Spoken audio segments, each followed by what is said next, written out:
หาดทรายที่เคยเป็นหาดทรายข่อยบ่แน่ใจว่าสิมีคนจื่อบ่หาดทรายบ่นี่แม่นอยู่บ้านวัดไต่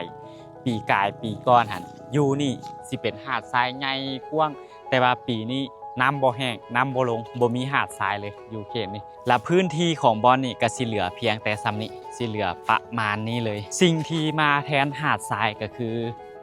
ธงหญ้าแบบนี้ที่กว้างแล้วก็เขียวโคตรเขียวเลยจะมีแต่หญ้าแบบนี้ไปเบิดเลยเดี๋ยวค่อยสิพา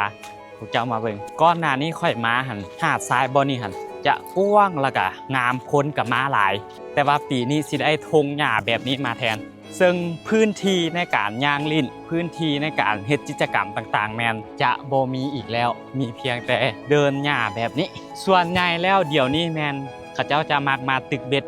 หลายกว่าค่อยเบิ่งจากห้องฮอยที่แคมป์ตะฟังนี่ค่อยคิดว่าน่าจะมีคนมาแคมปิ้งอยู่ได้นี่เศษอาหารตำหุ่งเข้าของเขาเจ้าก็เฮ็ดทิ่มปะไว้นี่แล้วก็มีกองไฟบ่แน่ใจว่าคนมาแคมปิ้งหรือว่าคนมาตึกเบ็ดมันจะเป็นทุ่งหญ้าแบบนี้พวกเจ้าเบิ่งข้างหลังค่อยจะเป็นทุ่งหญ้าแบบนี้จะเป็นระดับเดียวกันนี่แหละจะบ่สูงหลายปานใดส่วนใหญ่ระดับความสูงของหญ้าก็สิประมาณเพียงแอวนี่แหละปีนี้บ่มีหาดทรายให้ลิ้นแล้วมีแต่หญ้าแบบนี้คือหาดทรายนี่มันก็ขึ้นกับกระแสน้ำที่มันพัดมาเวลาย่างเข้ามาก็สิได้ฟิลประมาณนี้แหละค่อยกายมาทางนี้หันหลายเทื่อแล้วค่อยก็จอบเบิ่งตลอดว่าปานใดน้ำมันสิลงวะก็มีเพียงความทรงจำที่ค่อยเคยมาลิ้นเบื้องนี้ก็สิเป็นหญ้าแบบนี้แล้วเบื้องนี้ก็สิเป็นเดินทรายที่เป็นทรายแข็งผสมกับดินนี่แหละเดินก็สิมีประมาณนี้แหละเดินก็สิมีประมาณนี้เลยก็สิมีแต่ซ้ำนี้แล้วก็บ่อนนี่ก็สิกว้างอยู่คนที่ลงมาเล่นส่วนใหญ่ก็สิเป็นคนเขตนี่แหละคนแถวนี้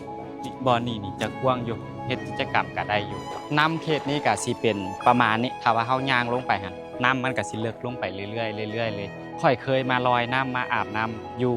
น้ำคลองได้บ่อนนี้แต่ว่าตอนที่ค่อยมาหั่นบ่อนที่ค่อยอยู่นี่จะเป็นหาดทรายไปเบิดมันจะได้หาดทรายโคตรกว้างเลยจะไปฮอดกลางน้ำพุ่นแหละแล้วก็น้ำก็บ่ได้เลิกแบบนี้ปีนี้หั่นน้ำเลิกน้ำหลายสำหรับหาดทรายอยู่บ้านบัดไตแต่ว่าปีนี้มันจะมีหาดทรายอยู่บ้านใหม่เมืองสีโคตรบ้านหนองดาพุทธแล้วค่อยก็เฝ้ารอมาตลอดว่าบ่อนี่ปานใดน้ำมันสิแห้งสุดท้ายก็คิดว่าน่าจะบ่แห้งแล้วคิดว่าน่าจะได้แบบนี้แหละ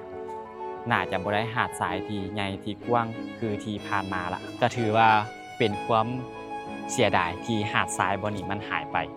เพราะว่าเคยมายางลิ้นเคยมาลอยน้ำอยู่นี่นะก็ล่ะรู้สึกคิดฮอดมันปีนี้ข่อยรู้สึกว่ามีเหือหลายได้เลี้ยนขึ้นไปฮอดถึงข่อยรู้สึกว่ามีเหือหลายแต่ก่อนหันบ่อนนี่จะเป็นหาดทรายเพียงบ่อนเดียวที่ยังลงเรืออยู่ในตัวเมือง